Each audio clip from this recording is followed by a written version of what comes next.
aí, gente, tudo bem com vocês? Bem-vindos a mais uma aula do Planeta Humanas. E o tema que eu vou tratar com vocês hoje é esse, ó, teocentrismo medieval. O que ser essa coisa?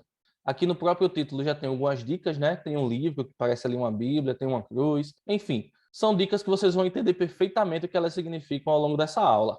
E por falar em aula, né, vamos direto ao ponto. Quando a gente fala aqui, ó, em teocentrismo, a gente está falando de uma palavra que é composta de duas partes. E essas duas partes vêm do grego, né?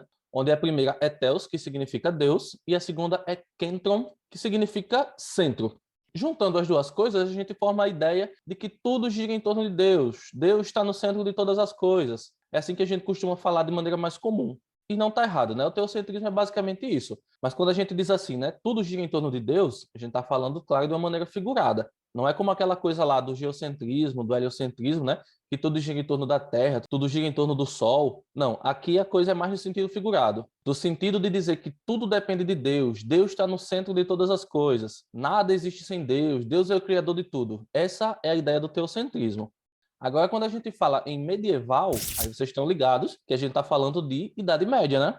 E na Idade Média a gente tem o catolicismo como a religião predominante, principalmente lá na Europa. E essa religião exercia uma influência muito grande na vida das pessoas, exercia uma influência muito grande na sociedade como um todo. Vocês vão ver que a Igreja Católica, que era a instituição que representava essa religião, né, a religião católica, ela acabava interferindo em diversos âmbitos da vida das pessoas, em diversos âmbitos da sociedade. E com ela, né, com a Igreja Católica, com o catolicismo, o teocentrismo ganha uma força muito grande nesse período, porque, afinal, o teocentrismo se baseia em quê? No poder de Deus. Deus está no centro de todas as coisas, né? Como eu disse anteriormente. Então, o teocentrismo está muito presente na vida das pessoas nesse período. Vamos ver aqui de que forma, né, ele estava presente. Olha aí.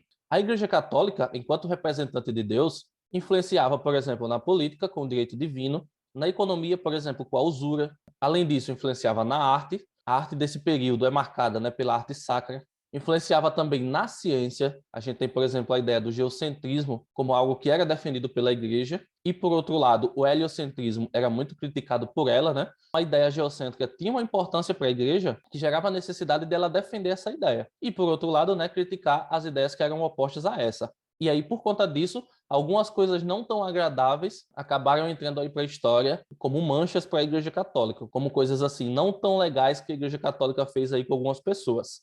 Mas tem mais. Vamos ver aqui outros pontos, ó. No âmbito da justiça, tinha o próprio Tribunal da Igreja Católica, né? Que era o Tribunal da Santa Inquisição. Até mesmo nos conflitos, né, em questões de guerra, a Igreja Católica interferia, por exemplo, com a paz de Deus, além de interferir na vida privada das pessoas, por exemplo, instituindo o casamento, algo que somente a Igreja tinha alçada para realizar, né? Então você vê, de diversas formas a Igreja influenciava e exercia poder sobre a vida das pessoas. E qual é o ponto que tudo isso aqui tem a ver com o teocentrismo? Basicamente, ó, todas essas coisas têm como fundamento algo que está relacionado a Deus, algo que depende de Deus. Deus é o fundamento para se determinar todas essas coisas. Deus é o fundamento para que toda essa influência seja feita na vida das pessoas. Então, assim, ó, é nesse ponto que tudo depende de Deus. Deus está no centro de todas as coisas. Entendeu agora? Então vamos avançar. Eu falei aqui agora há pouco sobre como a igreja lidava com essas questões que contradiziam ela, principalmente no âmbito científico, no âmbito filosófico. Bem, essa briga da igreja com essas pessoas que contradiziam as ideias dela acabou sendo um dos motivos desse período aí, da Idade Média, período medieval, ser conhecido como Idade das Trevas. Quando a igreja interfere nos campos da ciência, da filosofia, tendo como base o teocentrismo, e perseguindo os filósofos, os cientistas por conta disso, ela acaba criando uma pressão para que certas ideias, certas práticas, acabem não sendo feitas. Ou, se forem feitas, vão ser feitas de maneira muito escondida, de forma que não se torne público, e aí, com isso, algumas ideias, algumas práticas científicas, principalmente, acabem ficando escondidas ou até mesmo se perdendo. Então, por conta disso, esse período acabou sendo visto como um período assim de obscuridão para a filosofia, para a ciência, porque as ideias, as práticas científicas acabaram sendo reprimidas. É como se, figuradamente, apagasse a luz da razão, que está ligada à filosofia, à ciência, e só fosse permitido aquilo que está de acordo com as ideias religiosas, as ideias que têm como base o teocentrismo. Beleza?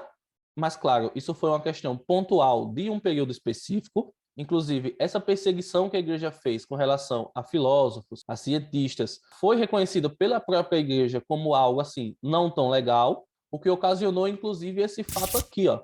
Em 1992, João Paulo II, né, o Papa, fez outro mea culpa. Seria algo como assumir a culpa, se declarar culpado pela Igreja Católica, né, ao reabilitar o astrônomo italiano Galileu Galilei. Foi um cara que viveu entre 1564 e 1642. O Galileu tinha sido condenado à prisão perpétua por defender que a Terra girava em torno do Sol, ou seja, por defender aquela ideia heliocentrista e criticar a geocentrista, que era a defendida pela Igreja Católica.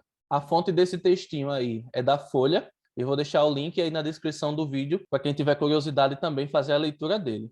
Um ponto importante sobre essa questão, a Igreja Católica, através do Papa, reconheceu grande parte dessas coisas não tão legais que a Igreja Católica fez, né? E pediu desculpa por elas. Para a gente fechar a aula de hoje, quero só que vocês se liguem no seguinte. Muito do que a gente viu aqui não diz respeito ao teocentrismo, diz respeito à instituição igreja. Você deve ter percebido, né, que eu falei grande parte da aula sobre coisas que a Igreja Católica fazia, sobre a influência da Igreja Católica. Mas se liguem no seguinte, não é o teocentrismo que prega essas coisas. Por exemplo, perseguir filósofos, perseguir cientistas, determinar que a usura é uma coisa errada, determinar que os reis devem ser escolhidos com base no direito divino. Não. Essas questões, todas elas, têm como fundamento o teocentrismo, porque envolve o poder de Deus, coloca Deus como peça principal da ideia. As determinações, né?